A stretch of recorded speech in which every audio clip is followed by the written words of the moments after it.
1 મિનિટનો કુકિંગ મંત્ર. આજે હું તમને એવી ટીપ આપવાની છું કે રોજબરોજ બનતા શાકને થોડા અલગ અને ટેસ્ટી કેવી રીતે બનાવવાનું. એમાં સૌથી પહેલાં ભીંડાનું નામ આવે.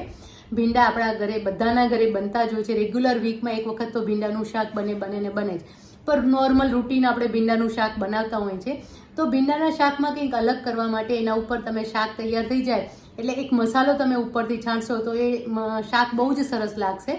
તો એ મસાલો બનાવવા માટે તલ, શિંગદાણા એને કચરા ક્રશ કરી લેવાના છે, એટલે કે થોડા પાવડર જેવા, એકદમ ભૂક્કો એટલે પાવડર નથી કરવાના પણ ભૂક્કો કરી લેવાનો છે.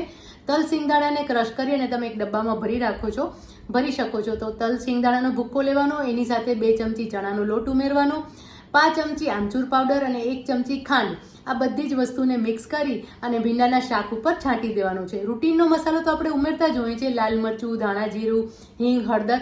એના સિવાય આ મસાલો તમારે 3 થી 4 ચમચી જેટલો ઉપર ભભરાવી દેવાનો છે.